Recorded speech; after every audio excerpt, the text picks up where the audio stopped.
The C-SPAN networks bring you long-form public affairs programming from the nation's capital and are a public service of your television provider. C-SPAN, created by cable.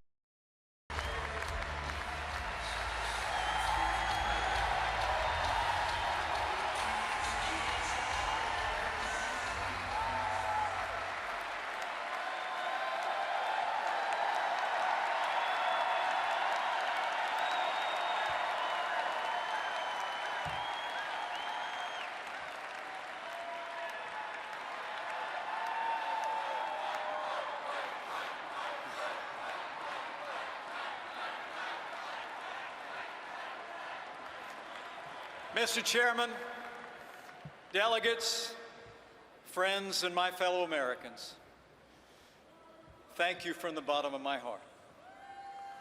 I am deeply humbled by your confidence, and on behalf of my family, here and gone, I accept your nomination to run and serve as Vice President of the United States of America.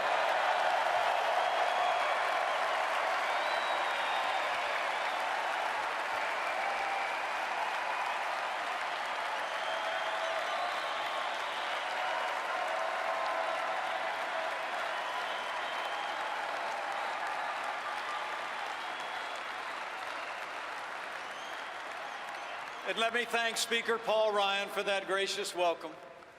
Paul, you're a true friend and a great American leader. But Paul knows me well, and he knows the introduction I prefer is just a little bit shorter. I'm a Christian, a conservative, and a Republican in that order.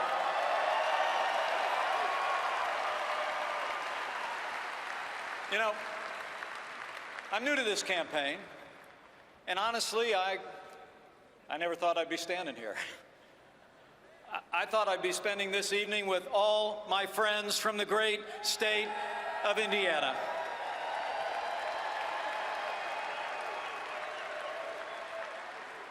Yet there I was, a few days ago in New York City, with the man who won 37 states, who faced 16 talented opponents and outlasted every one of them, and along the way brought millions of new voters into the Republican Party.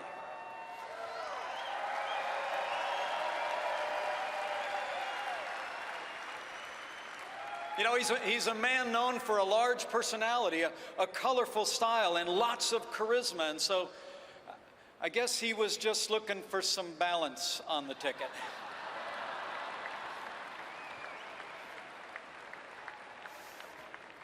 Well, for those of you who don't know me, which is most of you, I grew up on the front row of the American dream. My grandfather immigrated to this country. I was raised in a small town in southern Indiana, in a big family with a cornfield in the backyard. Although we weren't really a political family, the heroes of my youth were President John F. Kennedy and the Reverend Dr. Martin Luther King, Jr.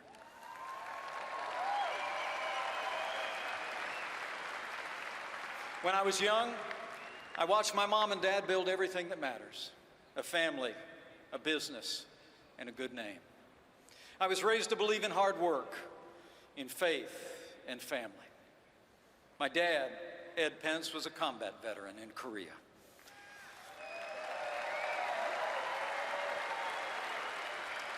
Dad ran gas stations in our small town, and he was a great father.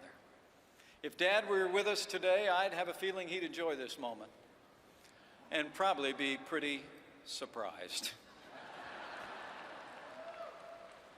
But it's such a joy for me to tell you that my mother is here.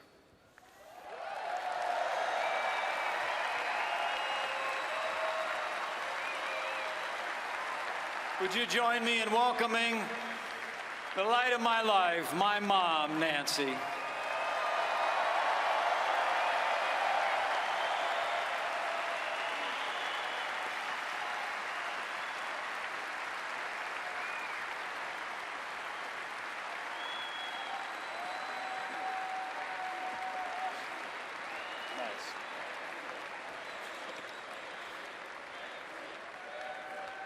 You know, growing up, I actually started in politics in the other party until I heard the voice and the ideals of the 40th president, and I signed on for the Reagan Revolution.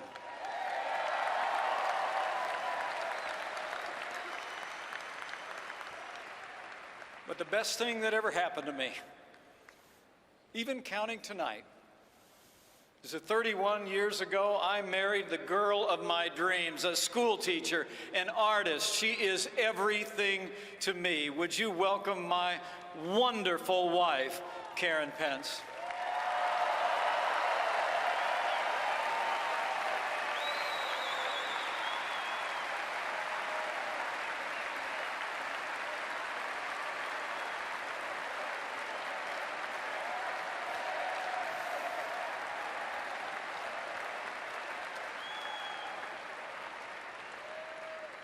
And regardless of any title I'll ever hold, the most important job I'll ever have is spelled D-A-D.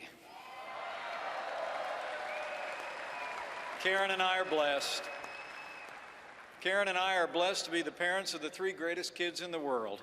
A writer named Charlotte, a college student named Audrey, and a second lieutenant in the United States Marine Corps, Michael J.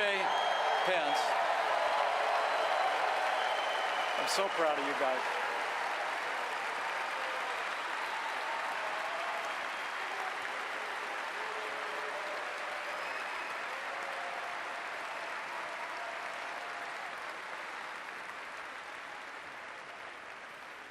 Now, if you know anything about Hoosiers, you know we love to suit up and compete. We play to win. That's why I joined this campaign in a heartbeat. You have nominated a man for president who never quits, who never backs down, a fighter, a winner. Until now, he's had to do it all by himself against all odds, but this week, with this united party, he's got backup, and on November 8th, I know we will elect Donald Trump to be the 45th president of the United States of America.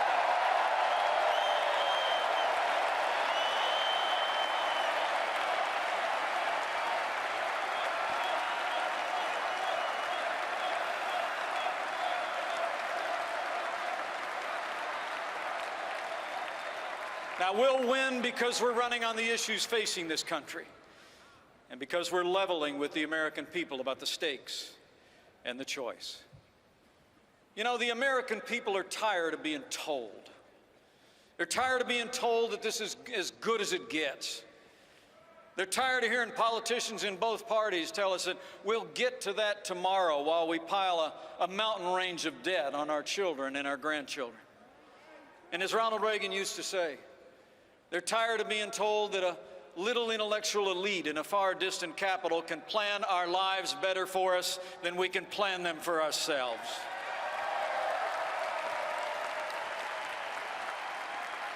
In the end, this election comes down to just two names on the ballot, so let's resolve here and now that Hillary Clinton will never become president of the United States of America.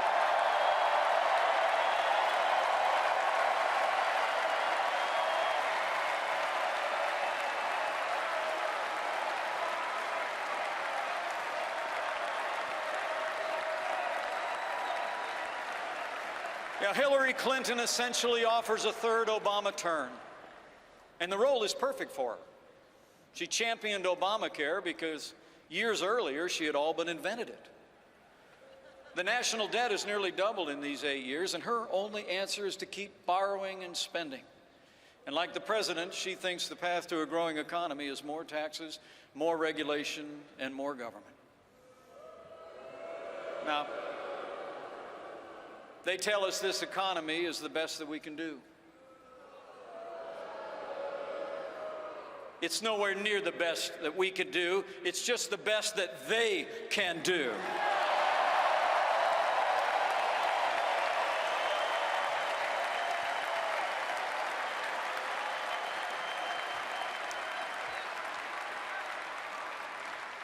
And let me tell you, I know firsthand it doesn't have to be like this.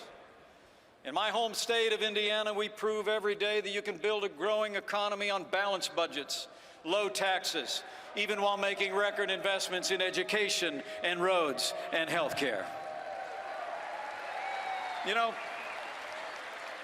Indiana is a state that works because conservative principles work every time you put them into practice.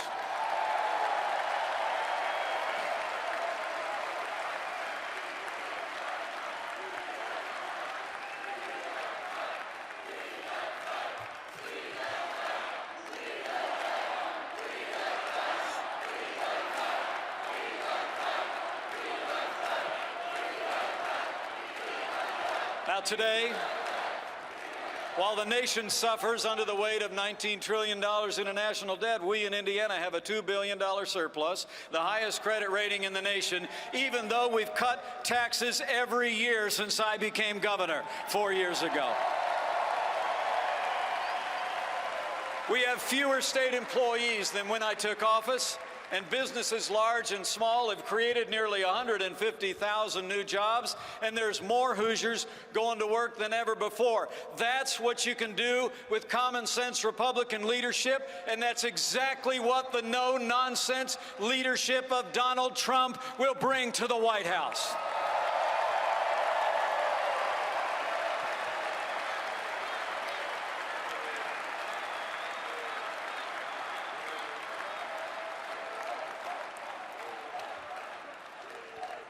You know, Donald Trump gets it.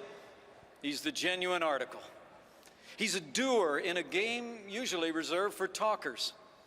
And when Donald Trump does his talking, he doesn't tiptoe around the 1,000 new rules of political correctness.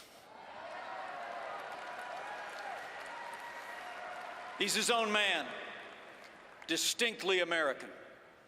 And where else would an independent spirit like his find a following than in the land of the free and the home of the brave?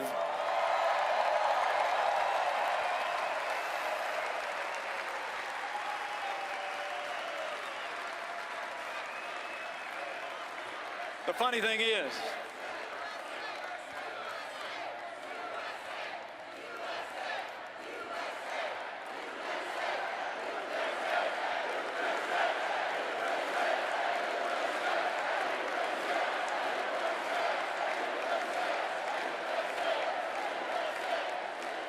the funny thing is, the party in power seems helpless to figure out our nominee. The media has the same problem. They all keep telling each other that the usual methods will work against him. They keep thinking they've done him in, only to wake up the next morning and find that Donald Trump is still standing and running stronger than ever before. The man just doesn't quit.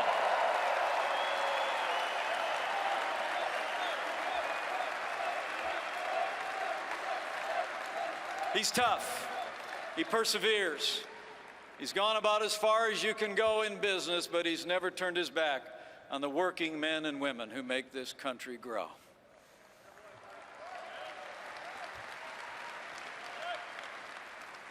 And Donald Trump will never turn his back on those who serve and protect us at home and abroad. You know,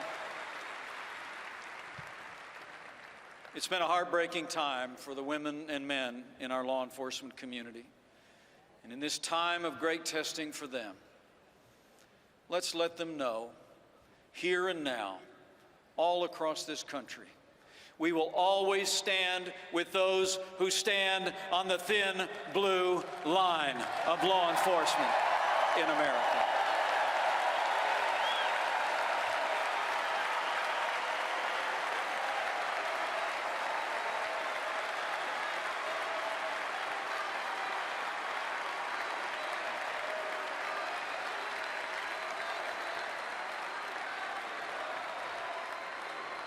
Now, you know, while Donald Trump was taking my measure as a possible running mate, I did some observing myself. I've seen the way he deals with people who work for him at every level. And I've seen the way they feel about working for him. Now, I'll grant you he can be a little rough with politicians on the stage, and I'll bet we see that again.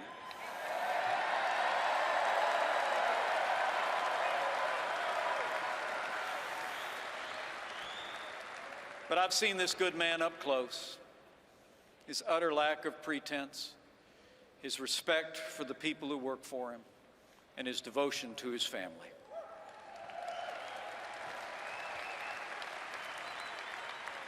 And if you still doubt what I'm saying, remember, as we say back home, you can't fake good kids. How about his amazing children?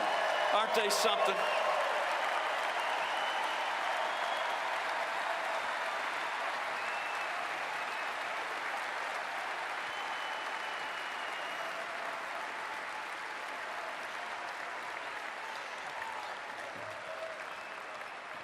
These are the true measures of our nominee, chosen by the voters as the right man for these times. This is the outsider, my running mate, who turned a long-shot campaign into a movement. Now, over in the other party, you know, if the idea was to present the exact opposite of a political outsider, the exact opposite of an uncalculating truth teller, then on that score, you got to hand it to the Democratic establishment. They outdid themselves this time.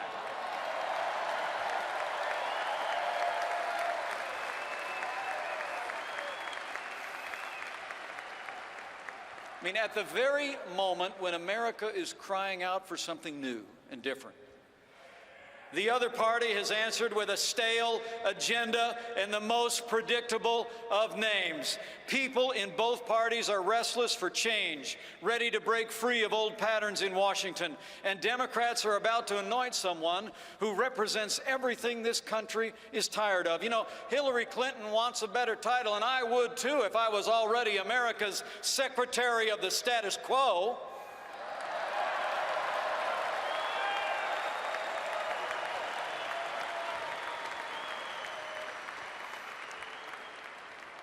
You know, the choice couldn't be more clear.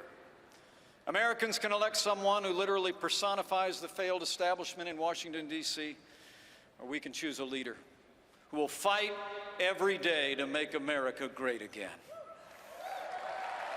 It's change versus status quo. And my fellow Republicans, when Donald Trump becomes president of the United States of America, the change will be huge.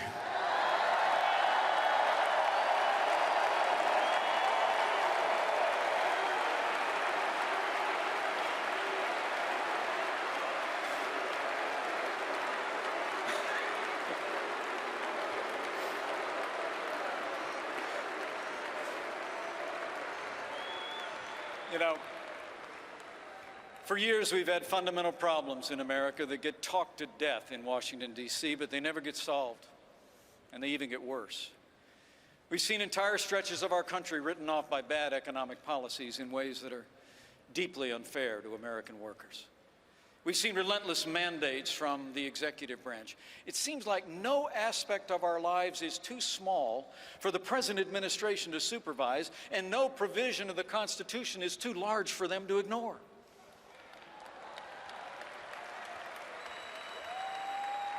Meanwhile, we've seen borders that go unrespected, a military that's been diminished, and promise after ringing promise to our veterans promptly forgotten. Then Donald Trump came along and started saying what practically everybody was thinking anyway, that our leaders need to be stronger.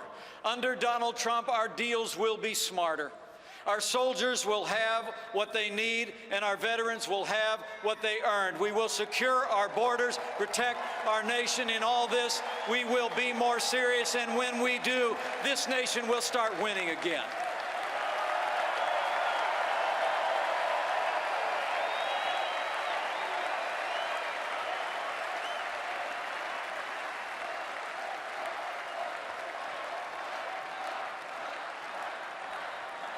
You know, that's the message that men and women in both parties have been longing to hear. But none of us should think for 1 second that this will be easy. The outcome of this election depends on us and how we contend with an incredible onslaught that's coming our way. You know, this won't be America's first glimpse of the Clinton machine in action, as Bernie Sanders can tell you. And this time around, she'll have the press doing half her work for her.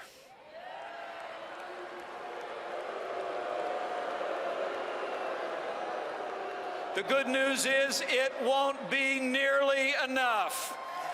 Not against a candidate who's captured the attention of the country the way Donald Trump has.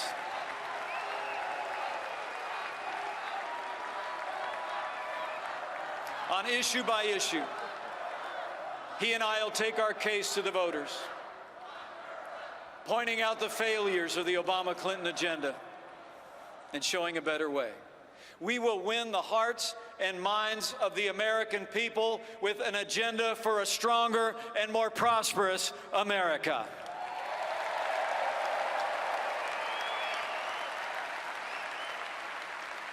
Now, the establishment in Washington, D.C. thinks it's only a narrow range of voters who are giving Donald Trump a serious look.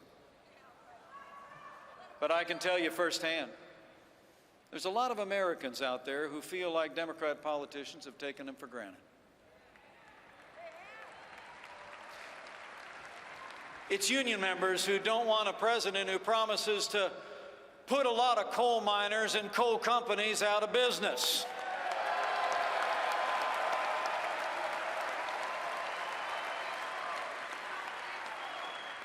Those miners want an American energy policy, and they know that Donald Trump digs coal.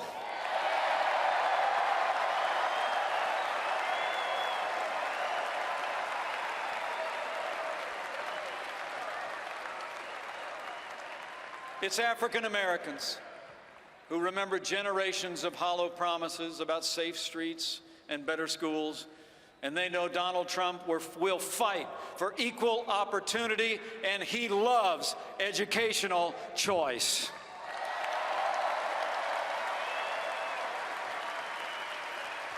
And it's Hispanic Americans who respect the law, want jobs and opportunities for their families, who know that Donald Trump will uphold the law and get this economy moving for every American.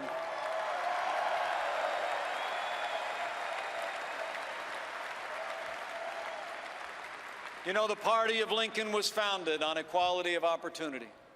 And during these difficult days, it will be our party and our agenda that opens the doors for every American to succeed and prosper in this land.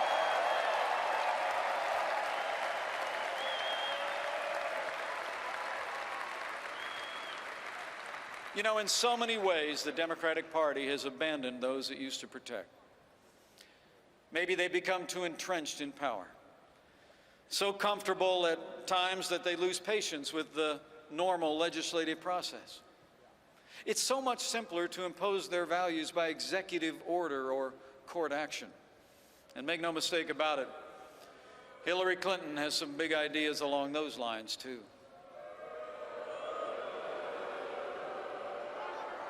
As this election approaches, every American should know that while we're filling the presidency for the next 4 years, this election will define the Supreme Court for the next 40. We all better think very carefully about what this means for our Constitution and limited government. Elect Hillary Clinton, and you better get used to being subject to unelected judges using unaccountable power to take unconstitutional actions. So let me say, for the sake of the rule of law, for the sake of the sanctity of life, for the sake of our Second Amendment, and for the sake of all our other God-given liberties, we must ensure that the next president appointing justices to the Supreme Court is Donald Trump.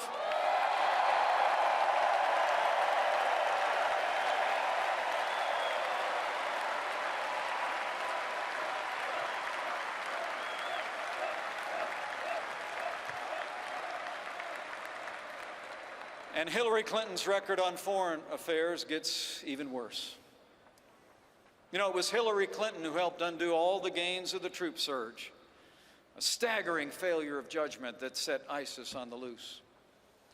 It was Hillary Clinton who instigated the president's disastrous agreement with the radical mullahs in Iran.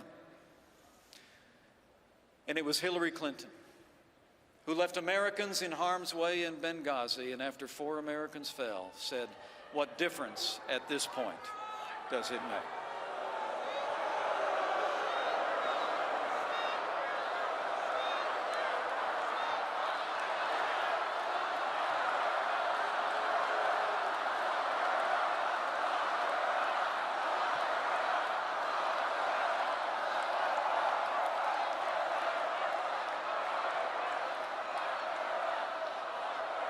As the proud father of a United States Marine, let me say from my heart, anyone who said that, anyone who did that, should be disqualified from ever serving as Commander-in-Chief of the Armed Forces of the United States of America.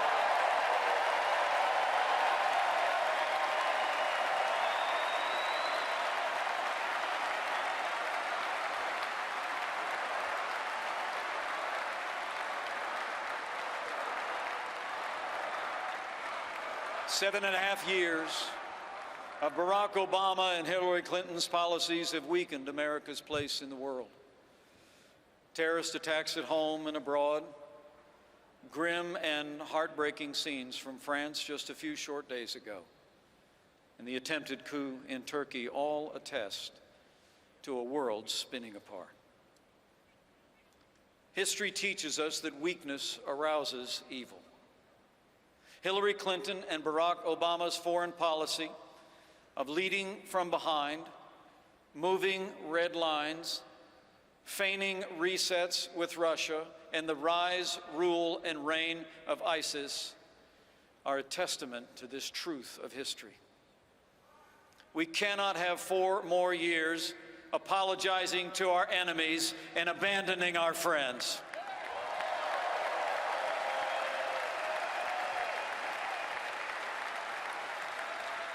America needs to be strong for the world to be safe, and on the world stage, Donald Trump will lead from strength.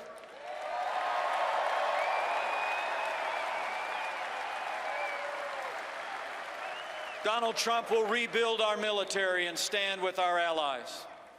Donald Trump will confront radical Islamic terrorism at its source and destroy the enemies of our freedom.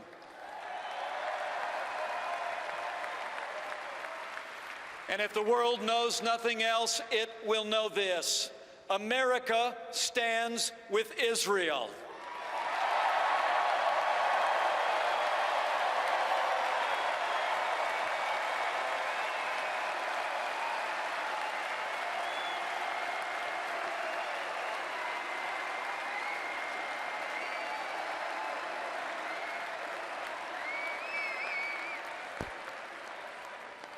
You know, if you looked at the calendar this morning, you might have noticed. The presidency of Barack Obama ends exactly 6 months from today.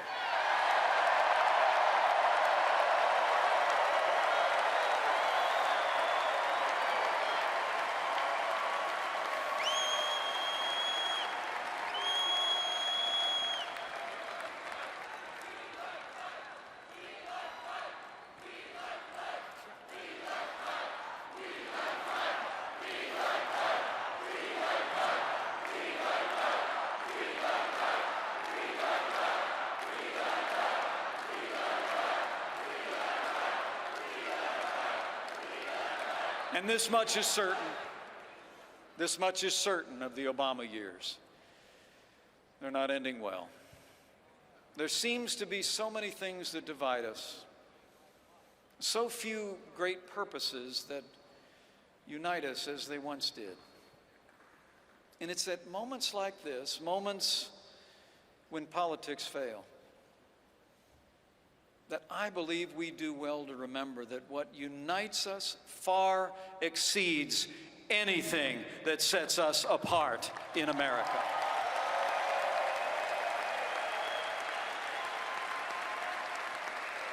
That we are, as we have always been, one nation, under God, indivisible, with liberty and justice for all.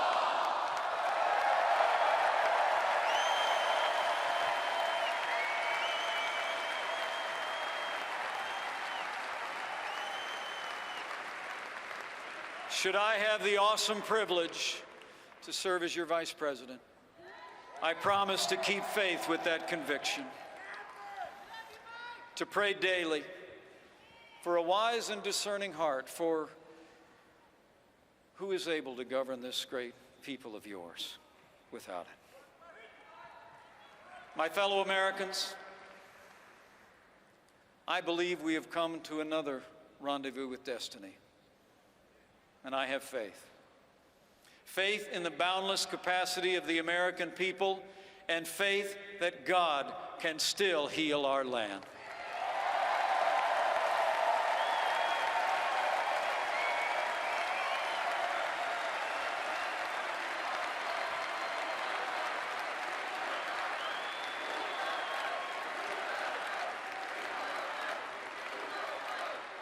But we have a choice to make. This is another time for choosing. If you want a president who will protect this nation, confront radical Islamic terrorism, and rid the world of ISIS, if you want a president who will restore law and order to this country and give law enforcement the support and resources they deserve, if you want a president who will cut taxes, grow our economy, and squeeze every nickel out of the federal bureaucracy, if you want a president who will build strong borders and enforce our laws, and if you want a president who will upend the status quo in Washington, D.C., and appoint justices to the Supreme Court who will uphold the Constitution, we have but one choice, and that man is ready. This team is ready. Our party is ready. And when we elect Donald Trump, the 45th President of the United States, together, we will make America great again. Thank you. And God bless you. And God bless the United States of America.